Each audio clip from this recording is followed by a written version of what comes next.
నమస్తే, welcome to BRK news. నేను మీ రిషి. ఇక ఈరోజు మనతో పాటు ఉన్న గురువు శివరుద్ర గారు. అంటే చాలా మందికి కొన్ని డౌట్స్ ఉంటాయి. అంటే హిందూ ధర్మాన్ని కాపాడడంలో ఆయన ప్రధాన పాత్ర వహిస్తున్నారు. అలాగే మనకుండే డౌట్స్ కూడా చాలా విషయాల్లో కూడా క్లియర్ చేశారు. అందులో భాగంగా ఈరోజు మనకు ఒక డౌట్ రేకెత్తేయడం జరిగింది. సో దాని గురించి క్షుణ్ణంగా వివరిస్తారు.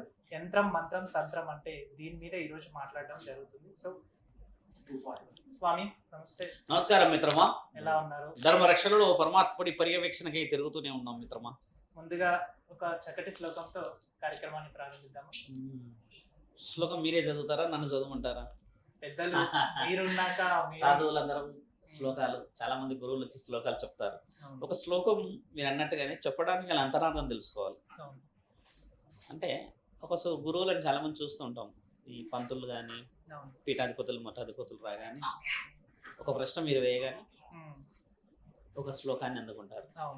అంతరార్థం ఏంటంటే అలా శ్లోకాన్ని అందుకోవడానికని కొన్ని దుష్టంగా ఉన్న ఆలోచనలన్నీ శాంతియుతంగా, ఇప్పుడు మన ఇద్దరి మధ్యలో ఇంటర్వ్యూ జరుగుతున్నప్పుడు మనల్ని ఉద్దేశించి చాలా మంది చూస్తారు. ఇప్పుడు నువ్వు యాంకర్ కాబట్టి నీకంటూ ఒక ఫెమిలియారిటీ ఉండడం చేత, నాకంటూ ఒక ఫెమిలియారిటీ ఉండడం చేత కొందరు వందల మంది చూస్తారు కదా. గురువుగారు మంత్రమే ఎందుకు చదవాలనే విషయంలో గాంభీర్యంగా మంత్రం చదివేవాళ్ళు కొంతమంది ఉంటే, శాంతియుతంగా చదివేవాళ్ళు కొంతమంది ఉంటారు. సాధువుల యొక్క ముఖ్య లక్షణం ఏంటంటే స్వామి, మంత్రం చదవడం కాదు. మీరు అన్నట్టుగా ఇంటర్వ్యూ మనం మొదలు పెడదాం, ఏ మంత్రం అయినా చదివి మొదలు పెడదాం. కానీ ఇంటర్వ్యూ అయిపోయేలోపు ప్రజలకి ఆ మంత్రం యొక్క బలం తెలిసేలాగా మనస్సును కదిలించే విధంగా ఉంటేనే ఆ మంత్రానికి విలువ. నేను చదివాను ఇప్పుడు సర్వేశ్వర, పరమేశ్వర, హర, శంకర అని ఒక మాట చెప్పాను. ఇది అందరికీ తెలిసిందే కదా. నువ్వైనా వచ్చు, నేనైనా వచ్చు. అనలేని మాటలు ఏవి? మనస్సాక్షి. మనస్సు చెప్పుకుని ఎందరో బతుకుతున్నారుగా ఈ రోజుల్లో. వాళ్ళందరినీ కదిలించే అసలైన మంత్రం మన నాలుక. మన నాలుక అంటే ఏం తెలుసా మిత్ర? మిమ్మల్ని బాగున్నారా స్వామి, మంచిగా ఉన్నారా అని పలకరించిన నేనే నువ్వు ఎలా ఉంటే నాకెందుకు అయ్యా అని కూడా అనవచ్చు. ఈ రెండు ఆయుధాలు ఇక్కడే ఉన్నాయి. మంచి ఆయుధం ఉంది, చెడు ఆయుధం ఉంది. కాబట్టి మీరు అన్నట్టుగా మీ మాటని కానియకుండా మంచి ప్రశ్నని ముందుకు తీసుకెళ్దాం కదా. చాలా సందర్భాల్లో సాధువుల మంత్ర ఉచ్చారణ వినాలని ఉంటుంది. అందులో పురోహితుల మంత్రతత్వానికి, సాధువుల మంత్రతత్వానికి చాలా బలం ఉంటుంది. శంకర వాళ్ళది ఏంటంటే అనర్గళమైన మంత్రాలు రోజు పఠించడం చేత వాళ్ళ పట్టు వేరేలా ఉంటుంది. చాలా వర్డ్స్ దొరికినట్టుగానే ఉంటాయి, అంటే ఫ్లోలా ఉంటాయి. సాధువుల మంత్రసిద్ధి కొంచెం వైవిధ్యముగా, శివభక్తుల యొక్క మంత్రసిద్ధి వైవిధ్యంగా ఉండడం చేత మీ ఆలోచనలను ముందుకు తీసుకెళ్తాం. అందరూ తెలిసిన మంత్రమే మాట్లాడాలి మనం కూడా కదా. వాగర్దాభ్యో సంప్రోక్త వాగర్ద పతిపత్తాయ జగద్వితర వందే పార్వతీ పరమేశ్వర అంటే ఈ వర్డే ఎందుకు చెప్పాలి? జగత్తుకి పితామహుడు తల్లి జగన్మాత. కాబట్టి ఈ మంత్ర ఉచ్చారణ నా ఆలోచన ప్రతి కుటుంబంలో రావాలి. అంటే దానివల్ల ఏమవుతుందంటే జగత్తుకు పితామహనీయుల యొక్క పేరును మనం తెలుసుకోవడం చేత గౌరవాన్ని మనం దక్కించుకున్న వాళ్ళు. అందులో 100 ఉన్నాయి. ఆపదమపహర్తారాం దాతారం సర్వసంపదం లోకాభిరామం శ్రీరామం నమో నమన్మయం, ఇలాంటి మంత్ర ఉచ్చారణ. ఇలా ఒక్క మంత్రానికి బలం తీసుకొచ్చుకునే విషయం ఎందుకు చెప్పుకోవాలి? మంత్రం చదివితే భగవంతుడు వింటాడు. కాబట్టి నాకు తెలిసి నేను ఇచ్చే ఒక మంచి ఆలోచన, ప్రతి మనిషికి ఒక 5 శ్లోకాలన్నా రావాలి శంకర. దానివల్ల పరమాత్ముడిని మనం కొంచెం కనెక్ట్లో ఉన్నట్టు, లీస్ట్ ఛార్జింగ్ ఒక పాయింట్లో ఉన్న పరమాత్ముడు మన ఎంబడి ఉన్నట్టుగా ఈ 5 మంత్రాలు పనిచేస్తాయి. 5 ఎందుకంటే పంచభూతాలు. పంచభూతాల్లో నువ్వు ఏ దేవుడి మంత్రాలైనా తీసుకోవచ్చు. మన దగ్గర 3 దేవతలకి, ఒక్కొక్క దేవతకి పెద్ద పెద్ద పుస్తకాలే ఉన్నాయి. కాబట్టి ఏ మంత్రం ఎలా చదువుకోవాలన్నా కూడా కులదైవానికి సంబంధించింది ఒకటి, ఇలవెల్పులకు సంబంధించిన ఒక మంత్రం అయితే మిగతా 3 మంత్రాలు జగత్కారకులై నేర్చుకోవాలి. బ్రహ్మ, విష్ణు, పరమేశ్వరులు వీళ్ళు జగత్కారకులు అంటే పురుషుడు. ఆడవాళ్ళు వచ్చేసి ఇలవెల్పులు అంటే ఇంటి దేవతలు.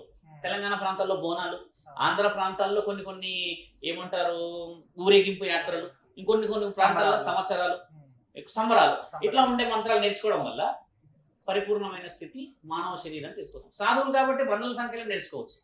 కాబట్టి మంత్ర ఉచ్చారణ నేర్చుకోవాలి. మీరు అన్న ప్రశ్న చాలా మంచిగా ఎందుకు అనిపించిందని వివరణ ఇచ్చానంటే, తక్కువ శాతంగా అడుగుతారు. అలాగా డైరెక్ట్ క్వశ్చన్ చెప్పేసామంటారు. అఘోరాలు ఏం తింటారు, ఎలా ఉంటారు, ఎలా పడుకుంటారు, అసలు వాళ్ళకి ఏంది, మీ శరీరంలో ఇవన్నీ ఎందుకు ఉన్నాయి, ఈ ప్రశ్నల వల్ల ఏమవుతుందంటే రొటేటివ్గా కనబడుతుంది. మంత్రం అనేది చెప్పడం వల్ల ఏమైందంటే 10 మంత్రాలు మనం చెప్పిన ఇని నేర్చుకునే వాళ్ళు కూడా ఉంటారు. కాబట్టి ప్రేక్షకులందరికీ నిజమైన మంత్ర సాధన వారి నాలుక, నిజమైన మంత్రసిద్ధి వారి నాలుక. అసలైన మంత్రసిద్ధి, అసలైన మంత్ర సాధన ఏంటంటే వాళ్ళ మనస్సు. మనసుతో చేసిన ఏ మంత్రమైనా ఓం నమ శివాయ అన్నా చాలు. పురోహితులు మంత్రాలు చదువుతారు, 100 మంత్రాలు నువ్వు చదువుతావా? ఒకటే మాట అంటాడు, అయ్యా మామ అనుకో అంటాడు, అంతే. మామ అనుకోగానే నువ్వు ఆ పూజకి ఫలితాన్ని అందుకొని పోతావు ఏకంగా ఆనందంగా, బీ పాజిటివ్. అంటే వాళ్ళ యొక్క గొప్పతనాన్ని పరమాత్ముడు ఇచ్చింది మామ, అది విక్రమ. రైట్. అంటే ఇప్పుడు యంత్రం, తంత్రం, మంత్రం అని చెప్పేసి చాలా మంది, అంటే ఇది ఒక డౌట్ అనేది ఉంటది. అసలు దీనికి అర్థాలు అంటే ఏంటో కూడా కొంతమందికి తెలియదు. దాని గురించి కూడా తెలియకుండా దాన్ని ఉచ్చారణ చేస్తూ ఉంటారు. ఇందాక మీరు చెప్పారనమాట ఒక వర్డ్ గురించి. సో దీని గురించి కూడా కాస్త క్షుణ్ణంగా తెలుసుకోవాలని ఆశతో చాలా మంది ఆలోచనలు కూడా. మీరు అన్నది ఏంటంటే యంత్రము, తంత్రము, మంత్రము. మన దగ్గర ఒక యంత్రం ఆవిర్భవించింది ఎక్కడి నుంచి తెలుసుకోవాలి. ఎందుకంటే ఒక యంత్రం మన దగ్గర నుంచి వచ్చింది శ్రీచక్రం నుంచి. శ్రీచక్రం ఎక్కడి నుంచి వచ్చింది అనేది చాలా మందికి తెలుసు, కానీ దాని అంతరార్థం తెలియదు. బాగా గమనించాల్సిన ప్రశ్న. అమ్మ పార్వతీమాత దక్షుడు చేసిన మహాయజ్ఞంలో అగ్నికి ఆహుతైనప్పుడు చాలా చాలా పరిస్థితి, అంటే ఒక దుఃఖసాగరం వచ్చిన సమయం అది. మహాముఖండి అక్కడికి వచ్చి అమ్మని చూసిన యజ్ఞంలో కాలిన ఆ శరీరాన్ని చూసినప్పుడు అమ్మ అలా నించొని ఉంటుంది, ఇలా కాలిపోయి. అంటే తండ్రి చెప్పిన మాట వినట్లేడు, తండ్రిని పిలుస్తలేడు, అంటే శివుణ్ణి పిలవట్లేడు అని చెప్పేసినప్పుడు, నా తండ్రి లేనిది ఈ యజ్ఞం ఫలించకూడదు అని అక్కడనే నించున్నప్పుడు అమ్మ కాలిన ఆ తరుణాన్ని శివుడు ఇలా ఎత్తుకుంటాడు. గట్టిగా పార్వతి అని చెప్పి గట్టిగా వచ్చి అల్లుకుంటున్న సమయం, తండ్రి ఇలా పట్టుకుంటున్న ఆ సమయం పంచభూతాలు ఆగిపోతాయి. నీరు, గాలి, భూమి, ఆకాశం, ఈ అగ్ని అంతా స్తంభించిపోతాయి. ఇలాగా అలా స్తంభించిపోవడం వల్ల ఎక్కడి పక్షులు అక్కడే, ఎక్కడి జంతువులు అక్కడే, ఎక్కడ ఊపిరి అక్కడే ఆగిపోవడం దేవాది దేవతలు గమనించి మహావిష్ణువు, బ్రహ్మ, తర్వాత మిగతా ప్రమదగణాలు అందరూ రావడం చేత తండ్రి ఎలా ముక్కంటి యొక్క కోపాన్ని ఆపడం ఎలా, ఆ సాహసం చేయలేము. ఎందుకంటే సతీమణికి అలా జరిగింది కాబట్టి ఎవరో సాహసం చేయరు. మనమైనా అంతే, మన ఇంట్లో గొడవలకు తల దూర్చొద్దు అంటారు కొంతవరకు, ఇంటి గొడవలు పోకూడదు, ఎందుకు వచ్చిన పంచాయతీ వాళ్ళు మంచిగా అవుతారంటారు. ఇలా ఆ దుఃఖాన్ని అందరూ చూసినప్పుడు మహావిష్ణువు ఏం చేస్తారంటే శివుడిని అమ్మ నుంచి వేరు చేయాలి. ఎందుకంటే అమ్మ జగన్మాత కాలిపోయింది, అక్కడ అగ్నికి ఆహుతయింది సతీదేవి. అప్పుడు సుదర్శన చక్రాన్ని వదులుతాడు. వదిలినప్పుడు అమ్మ ఏమవుతుందంటే శంకర ఒక్కొక్క ముక్క అలా అలా అలా తెగుతూ ఉంటే తండ్రికి పట్టుకోవడం కష్టం అవుతుంది అమ్మని, ఇక్కడ విడిపోతూ ఉంటుంది భాగాలుగా. అలా 64 భాగాలుగా అమ్మ శరీరం విభజించబడిపోతుంది. మన దగ్గర శక్తి పీఠాలు వచ్చి 18, అష్టాదశ అంటే 18. కానీ అమ్మ 64 శరీరాన్ని 60 ముక్కలుగా విభజించబడి చాలా చాలా చాలా ప్రాంతాల్లో పడ్డది. 18 మాత్రమే ముఖ్యమైన ప్రాంతాలు. మొట్టమొదట పడ్డ ప్రాంతం వచ్చేసి అమ్మది శ్రీలంకలో శాంకరీదేవి రూపంలో అమ్మగారి అక్కడ పడ్డది. చాలా చాలా అక్కడ తాయిపూసం అనే ఒక ఫెస్టివల్ 108 రకాల భోజనాలతో, దీప నైవేద్యాలతో, ప్రసాదాలతో చేస్తారు. తమిళనాడు ప్రజలు ఇప్పటికీ కూడా అక్కడికి పడవ రూపంలో, అంటే పడవలలో ఎక్కి అమ్మని అక్కడ దర్శనం చేసుకొని, కొన్ని కులాలు, కొన్ని మతాలు, కొందరు గౌరవార్థమైన వాళ్ళు ఆ పండగ చేసుకొని వస్తారు 6 రోజుల. అలా మన దగ్గర చాముండేశ్వరి మాత, ఇప్పుడు దసరా, జోగులాంబ, అలంపురి, ఇక్కడ బ్రహ్మరాంబిక, ఇలా ఇలా ఇలా ఇలా ఎన్నో వచ్చి దగ్గర అమ్మ ఆక్రోషంగా పడ్డ ప్రాంతాలు కొన్ని ఉన్నాయి. అలా ఆక్రోషంగా పడ్డ ప్రాంతాలలో ఏం జరుగుతుందంటే అమ్మ అగ్నికి ఆహుతైనప్పుడు ఆ ప్రాంతాలలో అమ్మ రాత్రిపూట ఒక ఊపిరి అని ఇట్లా మనం సహజంగా వింటూ ఉంటాం, సినిమాలలో చూస్తాం ఇలాంటి. అలా ఊపిరి పిలుస్తున్నప్పుడు అక్కడి నుంచి వెళ్ళే వాళ్ళు, వచ్చేవాళ్ళు, ఏదో భయానకమైన సందర్భం ఏర్పడుతుంది. ఎవరు కంటికి కనబడని ఏదో శక్తి ఇక్కడ ఉంటుంది, కనబడుతుంది, తిరుగుతుంది అని చూసినప్పుడు అమ్మ ఆయుధాలు పట్టుకొని భారీ ఎత్తుగా ఉండి ఈ కేశాలన్నీ వెనకాలలో ఉన్నప్పుడు ఆ కోపాన్ని చూసి చాలా మంది భయపడతారు. అమ్మ ఏం చేస్తుందంటే వచ్చిన వాళ్ళని వచ్చినట్టుగా ఇబ్బంది పెడుతూ ఉంటుంది పొలిమేరలో ఉండి. ఎందుకంటే ఆవిడ కోపాన్ని ఉగ్ర రూపంలో ఉండి 18 రూపాలని వివరించినప్పుడు దేవి పురాణంలో అన్ని విషయాలు పొందపరిచాడు. నేను మరోసారి ఇప్పుడు ఎలాగో దసరా ఉంది కాబట్టి 18 శక్తిపీఠాల యొక్క వివరణ మళ్ళీ చెప్తాను. తెలుసుకోవాలి కూడా. తెలుసుకోవాలి. శక్తిపీఠాలలో ఉన్నప్పుడు ఏమైందంటే స్వామి, జగద్గురు ఆదిశంకరాచార్యులు భూమి 4 సార్లు 32 సంవత్సరాల వయసులోనే సంచరించారు. ఆయన 4 సార్లు. ఆయన గారు అలా సంచరిస్తున్న సమయంలో ఒకానొక ఊరిలో నిద్ర చేస్తున్నప్పుడు అమ్మవారి విషయం అమావాస్య అవ్వడం చేత మీరు ఊరిలో పొలిమేర దాటి పోకూడదు, మీరు ప్రయాణం చేయకూడదు అన్నప్పుడు ఆయన గారు ఒక వ్యూహాన్ని రచిస్తారు. జగన్మాత ఆ విధముగా ఆక్రోశాన్ని, కోపాన్ని చూపించడం సమాజ శ్రేయస్సుకు మంచిది కాదు. అమ్మలకన్నా అమ్మకి మనం పుట్టిన వాళ్ళం అని చెప్పేసి చాలా తెలివితోని ఆయన గారు అమ్మకి ఎదురు నిలబడి అమ్మ యొక్క స్థితిగతులని 18 శక్తిపీఠాలుగా ఉన్నప్పుడు ఆ శక్తిపీఠాల యొక్క శక్తిని అన్నింటినీ ఒక దగ్గర నిక్షిప్తం చేస్తాడు మిత్ర. నిక్షిప్తం చేసినప్పుడు కూడా మీరు బాగా గమనించాలి, శ్రీచక్రం వచ్చేసి ఒక రూపం ఎలా ఉంటుందంటే ఇలా పెరుగుతూ పెరుగుతూ పెరుగుతూ కింది నుంచి పెద్దగా ఉంటూ మీది మీద వచ్చారు ఒకటి అంటే అమ్మవారి రూపాలు అంటే మెట్లలాగా ఉండి వస్తుంది. ఒక్కొక్క రూపానికి అమ్మవారి యొక్క శక్తిని అందులో నిక్షిప్తం చేసి ఏమంటాడంటే, అమ్మ నువ్వు శాంత రూపిణివై ఉండాలి. ఉండడానికి ప్రమదగణాలు అంటే మిగతా దేవాది దేవతల యొక్క ఆశీర్వాద బలం తీసుకొని ఒక సాధువు చేసిన మహాకార్యం చెప్తున్నాం మీకు. వాటన్నింటినీ నిక్షిప్తం అక్కడ యంత్రాన్ని చేసి ఎక్కడైతే అమ్మ యొక్క ఆక్రోశం, అమ్మ యొక్క ఉగ్రరూపం ఉంటుందో ఆ ఉగ్రరూపాన్ని గర్భగుడిలో దాస్తాడు ఆయన. ఎందుకంటే అమ్మ యొక్క శక్తిని అంతా యంత్రంలోని ఎందుకు పెట్టాలి? మీరు గమనించాల్సిన ప్రశ్న ఇది. ఒక యంత్రంలో ఎందుకు పెట్టాలి? ఆయన గారు అప్పట్లో చెట్టుకు పెట్టవచ్చు, లేకపోతే ఇంకేదైనా వస్తువుకు పెట్టవచ్చు, ఇంకా అంతకంటే పెద్ద పెద్ద పెద్ద పెద్ద ఎన్నో ఉన్నాయి, మిగతా విగ్రహాలను కూడా పెట్టవచ్చు. ఒక యంత్రానికి ఎందుకు పెట్టాడంటే మిత్రమా, యంత్రం మీద రాసే మంత్రం ఏదైతే ఉంటుందో ఆ మంత్రం చదివినప్పుడే ఆవిడ పలకాలి. నీకు అర్థమైందా? Your number is so and so so so I'm calling you అంటే నువ్వు ఏం చేస్తావు? ఉదాహరణకి నీ పేరు రుద్ర అనుకో, నేను రుద్ర అన్న నెంబర్ కొట్టినప్పుడే నువ్వు రెస్పాండ్ కావాలి. పక్కనున్న శివస్వామి కొడితే నువ్వు ఎట్లా రెస్పాండ్ అవుతావు? కాబట్టి అమ్మకి ఒక్కొక్క శక్తికి ఒక్కొక్క మంత్రాన్ని నిక్షిప్తము చేసి ఆ 18 శక్తి పీఠాలని ఆయన గారు నిక్షిప్తంగా పెట్టి, అమ్మ మీ పీఠాలు ఏదైతే పీఠం ఉంటుందో 18 శక్తి పీఠాలు. శక్తి పీఠాలని ఎప్పుడు వచ్చింది? పీఠం అంటే ఏమిటి? ఒక స్థితి, ఒక దగ్గర కూర్చోవలసిన పరిస్థితి. ఆ పీఠంలో ఏం దాగుంటుంది? మంత్రం, యంత్రం, తంత్రం. ఇప్పుడు తంత్రం అనేది, మంత్రం అనేది మన దగ్గర మన వాళ్ళు తెలుసుకోవాల్సిన విషయం ఏంటంటే, ఇది వచ్చేసి తాంత్రికమైనది కాదు. మంత్రాన్ని ఉచ్చరించి దాన్ని చెక్కుతారుగా మనం చూస్తుంటాం. ఓం హైం హ్రీం అని కొన్ని చెక్కి ఇంకొన్ని రాసి దాన్ని కొన్ని రకాలుగా పెట్టి శ్రీచక్రాన్ని ముద్రించి అక్కడ పెడతారు కదా. అమ్మవారి యొక్క ఉగ్రరూపాన్ని అంతా అక్కడ నిక్షిప్తం చేసి పెట్టినప్పుడు, ఉదాహరణకి ఒక సమయం వచ్చింది అనుకుందాం, గ్రహణమే కానీ లేకపోతే ఒక అమావాస్యనే కానీ లేకపోతే ఊరికి ఏదైనా మహమ్మారి వచ్చింది అనుకోండి, వీళ్ళంతా కలిసి ఏం చేస్తారంటే శంకర వేదశాస్త్ర పఠనం చేస్తారు. ఒక హోమాగ్నిలో బాగా కూర్చొని 11-12 మంది పురోహితులు కూర్చొని అలా మంత్ర సాధన చేస్తున్నప్పుడు ఏమవుతుందంటే, ఆ పంచభూతాల నుంచి మనం పలుకుతున్న ఆ మంత్రాలంతా అమ్మవారు విని అక్కడ నుంచి ఆవిడ శక్తి నిక్షిప్తమై ఆ శక్తిలో నుంచి ఆ విగ్రహానికి వచ్చిన ఆ యొక్క పాజిటివ్ ఆధ్యాత్మికమైన శక్తి వల్ల ఆవిడ చుట్టుపక్కల ఉన్న ప్రాంతంలో ఉన్న ఆ యొక్క దరిద్రమే కానీ, ఆ మహమ్మారినే కానీ, ఆ రోగాలనే కానీ ఆవిడ పాలించగలదు కళ్ళు తెరిచి. అప్పుడే ఆవిడ రియాక్ట్ అవుతుంది. ఈ యంత్రాన్ని ప్రతిష్ఠించడానికి గల ముఖ్యమైన కారణం అది.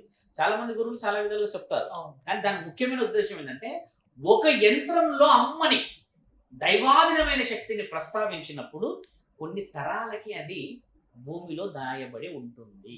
ముఖ్యమైన ఉద్దేశం అది. ఎందుకంటే అమ్మవారు విగ్రహ రూపంలో ఉంటారు, ఒక రాయి. విగ్రహ రూపంలో కూడా యంత్రశక్తి ఎలా వస్తుంది స్వామి? మీకు చెప్పినట్టుగా ఒక యంత్రాన్ని అక్కడ పొందపరిచాం. శ్రీచక్ర యంత్రమే కానీ, సుదర్శన చక్ర యంత్రమే కానీ, దేవుడి యంత్రమే పెడతాం. ఆ యంత్రానికి శక్తి ఎలా వస్తుంది? ఇది మీరు గమనించాలి. నువ్వు మంత్రం చదవగానే యంత్రానికి శక్తి వస్తుంది కదా, అది యాక్టివేట్ ఎలా అవుతుంది అంటే స్వామి, అక్కడక్కడ పిడుగులు పడతాయి. మీరు విన్నారా ఊర్లలో? ఆ పిడుగు ముఖ్యంగా పడినప్పుడు కాలిపోతుంది ఆ ప్రాంతం అంతా. అంటే ఇట్ ఈస్ లైక్ ఎలక్ట్రిక్, ఒక రకమైన పవర్ని క్యారీ చేస్తుంది కదా. ఎక్కడైతే శ్రీచక్రాలు, ఎక్కడైతే విగ్రహాల ప్రస్తావన చేసి భూమిలోకి పెట్టాలని అంటారు కదా స్వామి, అక్కడ పడ్డ తర్వాత ఆ శక్తిని అంతా ఈ చక్రాలు దగ్గరికి లాగుతాయి. భూమిలోకి ఎక్కడికి పోతుంది అది? అతల్ల, వితల్ల, సుతల, మహాతల, రసతల, పాతాల, కింది వరకు పోయి ఉపయోగం ఏంది? అది కిందికి పోయినప్పుడు అది కొన్ని టన్నుల ఎలక్ట్రిక్ పవర్ అంటే శక్తి ఉండడం చేత ఈ విగ్రహాల కిందికి శక్తులు వస్తాయి. That is called positive cosmic energy of the God. దాన్ని మన దగ్గర ఆధ్యాత్మికమైన శక్తి అంటారు. విగ్రహాన్ని ముట్టుకోగానే కొన్ని శక్తులు ఎలా వస్తాయనంటే, కింద యంత్ర శక్తి కంటే ముఖ్యమైనది పైనుంచి పరమాత్ముడి ఆజ్ఞ నుంచి ఒక గ్రహశకలం కింద పడడం చేత, ఆ 9 గ్రహాల నుంచి వచ్చిన ఒక గ్రహం కింద పడడం చేత ఈ యంత్రాలు వాటిని ఒకసారి దగ్గరికి అంటే గ్రాబింగ్ చేస్తాయి. చేసినప్పుడు ఆ విగ్రహాల శక్తి వస్తుంది, అవే యంత్ర శక్తి. ఇది మనం దైవంగా మాట్లాడడం. క్షుద్ర ప్రయోగంలో యంత్రాలు ఎలా వాడతారని అంటే ఆ మంత్ర ఉచ్చారణ వేరు, దాని మీద రాసే లిఖితం వేరు, ఉల్టా రాస్తారు, కొంచెం ఇటువైపు రాస్తారు, ఇలా రాస్తారు. దాన్ని ఏం చేస్తారంటే ఏడైతే నెగిటివిటీ ఎనర్జీ వచ్చి పడుతుందో, ఇప్పుడు మనం మీరు అన్నట్టుగానే అక్కడ వచ్చి పడ్డది పిడుగు, పాజిటివ్ రిసీవ్ అవుతుంది. పాజిటివ్ రిసీవ్ అయిన దగ్గర నెగిటివ్ కూడా రిసీవ్ అవుతుంది. ఎందుకంటే పిడుగు ఇంతవరకు ఏ మనిషి మీద పడలేదు మిత్ర, మీరు గమనించాలి. పిడుగు ఏ మనిషి మీద పడలేదు, పడదు కూడా. పిడుగు వచ్చేసి నట్టి అడవిలో, ఒక మధ్యలో అడవిలోనే పడుతుంది వచ్చేది. అంటే ఇప్పుడు ఈ కొన్ని ప్రచురాలు కూడా వస్తున్నాయి కదా గురువు గారు. ఇప్పుడు ఏంటంటే పిడుగు పడి కొంతమంది ఒక 6 మంది చనిపోయారు. ఎలక్ట్రిక్ తోనే డైరెక్ట్ నెత్తి మీద ఇంత పడ్డ మహానుభావుడు లేడు. భూమికి కొన్ని వందల కిలోమీటర్లు పడి పోతుంది అది. ఇదంతా అబద్ధపు ప్రచారం. ఇప్పుడు అబద్ధ ప్రచారం కాదు, దాని పక్కనే రైతు ఉన్నాడు. అదొకటి ఎలక్ట్రిక్ పవర్. నేను అన్నది కూడా ఏంటంటే కరెంట్, అదొక శక్తి, విద్యుత్ శక్తి. ఎన్నో మైక్రాన్స్ రావడం చేత మనిషి తట్టుకోడు. పక్కన ఉంటే చాలా హెవీగా రావడం చేత ట్రాన్స్ఫార్మర్ పక్కన ఉండడం, లేకపోతే ఇనుముకు సంబంధించి ఉండడం చేత ఆ యొక్క పవర్ని తట్టుకోక ఈ మనిషికి స్ట్రోక్ వస్తుంది. ఆ స్ట్రోక్ రావడం వల్ల పిడుగు వల్లనే చనిపోయింది అంటారు, కానీ పిడుగు ఆడబడితే ఈయన భయపడి చనిపోయింది అని ఎవరు అన్నారు మిత్ర. కాబట్టి అది పిడుగు వల్లే చచ్చిపోయాడు. ఇది మన దగ్గర కొన్ని ఏమంటారంటే సందర్భాలు చూసాం మేము లాస్ట్ ఇయర్ కూడా. పిడుగు పడ్డాక ఆయన పిడుగు పోవడం కూడా చూశాడంట. చూసిన తర్వాత గుండె దగ్గర చాలా ఇబ్బంది అయినాక 2 hours 3 hours తర్వాత కొంచెం అన్కాన్షియస్ అయి వచ్చిన తర్వాత ఎలా పడ్డది, ఏం చేశాడు, మర్రి చెట్టు త్వరలో నుంచి లోపలికి వెళ్ళిపోయింది ఇలా అన్నాడు. అది పడేయడం కూడా పెద్ద పెద్ద చెట్ల మధ్యలోనే పడుతుంది. పరమాత్ముడు ఏం చేస్తాడంటే స్వామి, మానవులకి అంత సులభంగా ఇబ్బంది పెట్టాడు. ఆయనకి తెలుసు అది ఎక్కడ పడాలి, పడితే దానివల్ల శక్తి ఉందని. ఇప్పుడు మనం చూసాం కింద చాలా చాలా శక్తి ఉందని అంటారు మైక్రో లెవెల్. ఎక్కడి నుంచి వచ్చింది సార్? మరి మీరు పెట్టారా, మేము పెట్టారా? అది పరమాత్ముడు ఆజ్ఞనే కదా. కాబట్టి శక్తిపీఠం గురించి ఎందుకు చెప్పానంటే, మన దగ్గర ఒక విగ్రహానికి శక్తి ఎలా వస్తుంది, ఆ విగ్రహాన్ని ముట్టుకుంటే మన శక్తి ఎలా వస్తుంది అని చెప్పిన దానికి ఈ పిడుగు, ఆ పైనుంచి వచ్చే ఆ శక్తి అలా అలా అలా పాకుతూ ఆ యొక్క వివరణ మనకు మంచిగా ఇస్తుంది. మనం ఏంటంటే స్వామి విగ్రహం నుంచి పట్టుకుంటేనే మంత్రాలు చదువుతాంగా మనం. ఓం భూర్భువస్వః అని చెప్పినప్పుడు ఈ పిడుగుపడ్డ ప్రాంతమే కానీ ఇంకేదైనా ఆ విగ్రహం ఏం చేస్తుందంటే ఇట్ గివ్స్ ఎంత నీకు ఎనర్జీ కావాలో అంత. ఆ ఎనర్జీ కోసం అని చెప్పి ఆధ్యాత్మికంగా విగ్రహ ఆరాధన చేయాలి. పిడుగులను ఎక్కువ శాతంగా లాగే విగ్రహాలే తెలుసా మిత్ర? శివలింగం. శివలింగాన్ని అందుకే చేతితో ముట్టుకోవాలి అంటాడు తండ్రి. దాన్ని ఇట్లా ముట్టుకుంటే ఆ మైక్రో లెవెల్లో వచ్చే ఆ ఎనర్జీ మన చేతుల నుంచి శరీరంలో పోతుంది అంటారు. ఇప్పుడు మన విగ్రహాలలో అంత అది లేదు. కానీ నేను మొన్న రీసెంట్ విజిట్ లాస్ట్ వీకే 1000 స్తంభాల గుడికి వెళ్ళాను. విగ్రహం చూడండి, మీకంటే ఎత్తుంటుంది అది, కానీ అది అలా చూసినంతసేపే ఏదో శక్తి వస్తుంది స్వామి. దగ్గరికి వెళ్ళి ఇంకోటి ఏంటంటే అభిషేకం చేసే క్రమంలో కూడా అక్కడ ఉండే పంతులు గానీ అది కానీ ఇట్లా టచ్ చేయడం అనేది చేయడం వల్ల ఖచ్చితంగా చేస్తే ఆ టైంలో ఏంటంటే ఏదో శివుడే మనల్ని పిలుచుకొని ఇట్లా మన దగ్గర చేసుకున్నట్టు పురాతనమైన శివలింగాల శక్తి వేరు. అబౌవ్ 100 years ఉన్న శివలింగాల ఆ శక్తి తత్వం వేరే ఉంటుంది మిత్ర. ఇప్పుడు మీరు అనేది కేవలం యంత్రం గురించే. ఇప్పుడు మంత్రం గురించి మాట్లాడతాం. మంత్రం వేదశాస్త్ర పఠనం ద్వారా ఎవరైతే పురోహితులు చేసే మంత్రాలు, ఎవరైతే సాధు సత్పురుషులు చేసే మంత్రాలు ఉంటాయో మిత్ర, ఆ మంత్రాలు చదువుతున్నప్పుడు ఆ విగ్రహం చుట్టుపక్కల పంచభూతాలు ధర్మమైనదైతే అవి మనకి ఆధ్యాత్మికంతో ఒక శక్తినిచ్చి నిన్ను రక్షిస్తాయి. ఎలా నిన్ను రక్షిస్తాయి? ఒక మంత్రం ఎలా రక్షిస్తుంది స్వామి? మనకు సహజంగా ఉండే ప్రశ్న కూడా చెప్తున్నాం. ఒక మంత్రం నీ ముందు 10 సార్లు చదివా, నిన్ను ఎలా రక్షిస్తుంది? అది నేను ముట్టుకోవాలి, లేదంటే ఇంకేదైనా యంత్రం కట్టాలి నీకు, కానీ ఒక మంత్రమే నేను ఎలా రక్షిస్తుంది? కాబట్టి ఏంటంటే ఎప్పుడైతే నువ్వు మంత్రం చదువుతుంటావో నీ ఆత్మ ఒక స్థితిలో కూర్చుంటుంది. ఎందుకు కూర్చుంటుంది నీ ఆత్మ అంటే ఇప్పుడు ఫర్ ఎగ్జాంపుల్ ఒక మంత్రం ఉంది అనుకోండి, అంటే నేను జనరల్ గా ఉచ్చరిస్తుంటాను. దేవతా స్వరూపంలో కూర్చున్నప్పుడు నేను ఒక మంత్రాన్ని ఇట్లా సర్వమంగళ మాంగళ్యే శివే సర్వార్థ సాధకే శరణ్యేత్రయం గౌరి శ్రీ నారాయణి నమోస్తుతి అని చెప్పేసి దీనికి ఒక మంత్రం అనేది ఉండడం జరిగింది. అంటే అమ్మవారిని కొలుచుకోవడంలో, అమ్మవారిని ధ్యానించుకోవడంలో, అమ్మవారిని కృపా కటాక్షం కలగాలని చెప్పేసి ఉంటది. అంటే దీనిలో కూడా కొన్ని శక్తులు అనేటివి ఉంటాయి. అలా ఎందుకు ఉంటాయి శక్తులు అనే విషయం ఏంటంటే, భగవంతుడు నువ్వు మంత్రం చదివేంత వరకు ఆయన గారు వింటూ ఉంటాడు, కనబడాడు. ఆధ్యాత్మికత అంటే ఏంటి? శక్తి కదా. ఆయన గారు మంత్రం చదివేటప్పుడు నువ్వు గట్టిగా మంత్రం చదువుతున్నప్పుడు ఏమైతే గుడిలో కాదు, ఎక్కడైనా మీరు ఏదన్నా సందర్భం వచ్చినప్పుడు ఎవరి గురించి మంత్రం చేయనప్పుడు ఏమిటంటే నీ ఆత్మ నీ దగ్గర కూర్చుంటుంది. నీ చుట్టుపక్కల ఏదైతే నెగిటివ్ గాలి ఉంటుందో మంత్రానికి అంటే వేదశాస్త్ర మంత్రానికి నెగిటివ్ ఎనర్జీ వెనక్కి జరుగుతుంది. నెగిటివ్ ఎనర్జీ ఎప్పుడు నీ దగ్గరకు వస్తుంది అంటే when you are not fresh. నువ్వు ఆధ్యాత్మికమైన ఆలోచనలు లేనప్పుడు, శారీరకమైన కలయికలు చేసిన తర్వాత ఎక్కడ పడితే అక్కడ ఉన్నప్పుడు, లేదా నువ్వు ఎలా చెప్పొచ్చానంటే దేవుడిని నేను నమ్మనప్పుడు, లేకపోతే కొన్ని సందర్భాల్లో నాస్తికత్వాన్ని ఎక్కువ చూపించినప్పుడు you can get a negativity decide you, అంటే నీ చుట్టుపక్కల జరుగుతుంటుంది కదా. ఈ మంత్రం చదివినప్పుడు ఏమవుతుందంటే అది వెనక్కి జరుగుతుంది. సంథింగ్ ఈజ్ గోయింగ్ అంటే ఇక్కడ ఒక మంచితనం జరుగుతుంది. ఆ మంచితనంలో మనం ఉండదు, ఎందుకంటే ఐఎమ్ నెగిటివ్ అన్నప్పుడు ఆ మంత్రం చదవడం లేదు. అంటే నువ్వు వింటూ ఉంటావు కదా, ఈ మంత్రం నీ ఆత్మ కూడా వింటది మిత్ర. నీ ఆత్మకి ఇష్టం లేని నీ శరీరం ఎలా యాక్సెప్ట్ చేస్తారు చెప్పు. మీరు ఒక స్థితికి రావడానికి మంత్రం ఉపయోగము, అదొక విషయం. ఇప్పుడు యంత్రం మంత్రాన్ని మీరు అన్నట్టుగానే ఒక మంత్రాన్ని గట్టిగా చెప్పకుండా కొందరు ఉంటారు, కొన్ని గుహల్లో ఉంటారు, కొందరేమో రూమ్లలో ఉండి లోపల చదువుతారు కదా, స్మరించుకుంటారు కదా. స్మరించుకున్న మంత్రం నీకు వినబడకపోతే అది నెగిటివ్ అని అర్థం. ఇది ఒకటి గుర్తుపెట్టుకో, ప్రేక్షకులకు తెలియాలి. నా మంత్రం ఇప్పుడు నువ్వు అన్నావు సర్వమంగళం అని అన్నావు కదా, అలా నేను చదివింది నీకు వినబడకపోతే నేను ఎలా బిలీవ్ చేస్తా you are a positive personality to me అని నేను ఎలా బిలీవ్ చేయగలుగుతా? మంత్రం అనేది గట్టిగా చదివి వివరంగా చదవాలి. నువ్వు ఎంత పెద్ద బ్రాహ్మణుని తీసుకో, ఎంత చిన్నవాడిని తీసుకో స్వామి, వాళ్ళ మంత్రం మనకి వినబడేటట్టు చదువుతారు. అలా వినబడి నువ్వు చదివినప్పుడే కదా నువ్వు ఆయన గురించి చదువుతున్నావు మంత్రం అని ఇక్కడున్న విగ్రహం నిన్ను చూస్తుంది. ఎందుకు చూస్తుందంటే ఆ విగ్రహానికి కొన్ని శక్తులు, ఆగమ శాస్త్రాలు, వేదశాస్త్ర పఠనాలను, యజ్ఞాలు, హోమాలు, పలు విధాలైన పరీక్షలు పెట్టి నిక్షిప్తము చేస్తే ఎస్ శివరుద్ర సాధువు ఒక మంత్రం చదివాడు ఫలానా రవి గురించని అని అంటే ఈ ఇద్దరి మధ్యలో వారధికి ముఖ్యమైన సిగ్నల్ ఏంటి? మంత్రం. That is what. ఈ విధంగా చదవాలి. ఇప్పుడు యంత్రం గురించి మాట్లాడడం, మంత్రం గురించి మాట్లాడడం. తంత్రం. తంత్రం అంటే ఏంటి అసలు? యాక్చువల్లీ చాలా మంది తెలియాల్సిన విషయం అంటే తంత్రం అంటే ఏమిటి? తాంత్రికత్వం కాదు. తాంత్రిక విద్యలు, తాంత్రిక శారీరకంగా కలుసుకుంటారంట, తాంత్రిక సెక్స్ అని అంట అని చెప్పి యూట్యూబ్లో వస్తుంది కదా. తాంత్రిక అంటే ఏం తెలుసు మిత్ర? తనువు ద్వారా చదివేదే తాంత్రికత్వం. తనువు అంటే ఏంటి చెప్పు? మనస్సు. మనస్సు ద్వారా ఇందాక మీరు అన్నారు స్వామి కొంతమంది ఇలా ఉంటారు కదా, అంటే మన దగ్గర వేదశాస్త్ర పఠనాన్ని గురువులు ఎలా చేయొచ్చానంటే ఓం నమ శివాయ నమ అని గట్టిగా అన్నాం కదా. లోపల ఏం చేస్తారంటే ఇలా ఒక జపమాలని పట్టుకొని, రుద్రాక్షమాలను పట్టుకొని కళ్ళు ఇలా మూసుకొని, ఇది 108 సార్లు అయితే భూమండలాన్ని మొత్తం ఒకసారి మనం ప్రదర్శించినట్టు, చుట్టూ వచ్చినట్టు, లేకపోతే కొన్ని శక్తులు తెచ్చుకున్నట్టు అని అంటారు కదా. ఇది నీ మనస్సు ద్వారా పరమాత్ముని చేరాలి. నా సలహా ఏంటంటే మనసు ద్వారా మంత్రాలని వయసు దాటినాక చేయాలి. ఒక 55-60 సంవత్సరాలు అయినాక ఆధ్యాత్మికంగా కొంతమంది గురువులు, కొంతమంది గుడిల దగ్గర పోయి కూర్చుంటారు, ఆడవాళ్ళు మగవాళ్ళు కొంచెం కూర్చొని ఆధ్యాత్మికంగా కూర్చుంటారు కదా, అక్కడ తనువు పనిచేస్తుంది. ఎలా పనిచేస్తుంది గురుగారు? అలా ఎలా అంత పెద్ద మాట అనేది సరే అని అంటే తనువు నీ శరీరంలో బలం ఉన్నప్పుడు తనువుతో పని ఏంది? గట్టిగా చదవలేవా? గట్టిగా పుస్తకాన్ని తీసుకోలేవా? భగవద్గీతను చదవలేవా? శివపురాణం చదవలేవా? ఇవన్నీ వదిలేసి కనీసం పురోహితులు చెప్పుతుంటే ఆ పాటలు విని మైమర్పించి ఆడలేవా? ఓ డీజే పాటలకే ఆడాలా? మరి నీ శరీరం కదలాల్సిన సమయంలో కదిలిస్తేనే నీవు తనువుతో చేసిన మంత్రం నా బిడ్డ శరీరం అలసిపోవడం చేత కేవలం ఓం నమ శివాయ అంటుండు నేను వినగలను. ఇప్పుడు చేసిన పొరపాటే అది శంకరా. ఇప్పుడు మనం రుద్దుతనే కదా బంగారము. ఇప్పుడు వెండి అయినా బంగారం అయినా దాన్ని కాలుస్తేనే కదా. నువ్వు ఏం చేయకుండా మూలకు పెట్టేసేసి నేను అనుకుంటా నన్ను వచ్చి కదిలిచ్చే వాళ్ళు ఉన్నారు అని అంటే అవుతుందా? పుణ్యం కొద్దీ పురుషార్థం.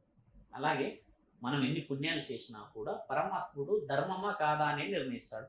ఎంతమంది పూజలు చేయట్లేదు ఈరోజు? లక్షల మంది పూజలు చేస్తారు. అందరు బాగుపడ్డారా? బాగుపడరు. ఇంకో విషయం చెప్తారు ఏంటంటే చాలా మంది నాతో చెప్పింది, ఎన్ని పూజలు చేస్తాం స్వామి, ఓ ఏమో మాకు నిద్రనే వస్తలేదు, మాకు ఏం శాపం అని అంటారు.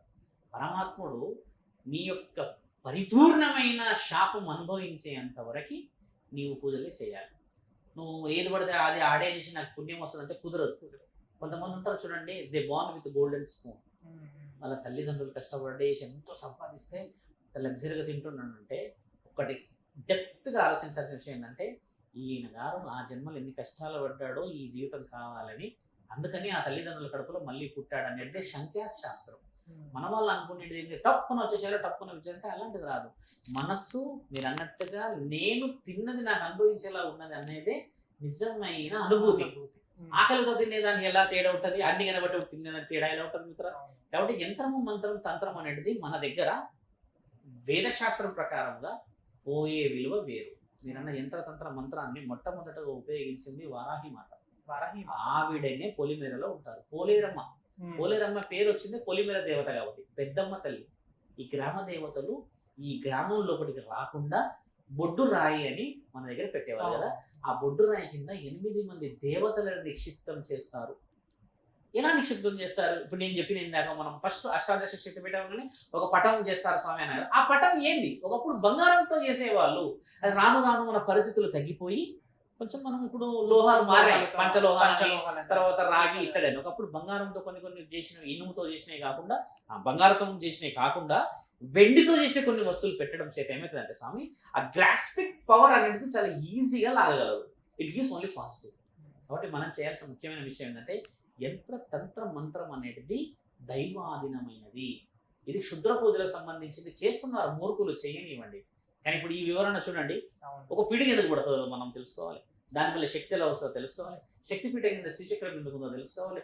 శివుడి యొక్క పంచాక్షరి మంత్రంలోని ఒక దాంట్లో యంత్రంలో బంధిస్తే లేదా నారసింహుడి యంత్రం ఎందుకు ఉందో తెలుసుకోవాలి. నరదిష్టి యంత్రం ఎందుకుంటో తెలుస్తానంటే మిత్ర, అది నీకు వ్యాలిడిటీ ఇస్తుంది. అది ప్రకృతి నుంచి ఎనర్జీ లాగగలదు. గుమ్మడి పండే లైవ్ ఎగ్జాంపుల్. 3 నెలలు 4 నెలలు ఉంటుంది కదా. ఎట్లా నరదిష్టి తగిలేది కొంచెం కుళ్ళిపోయి వాటర్ వస్తుంది, కొన్ని ఏమో ఎండిపోతుంది.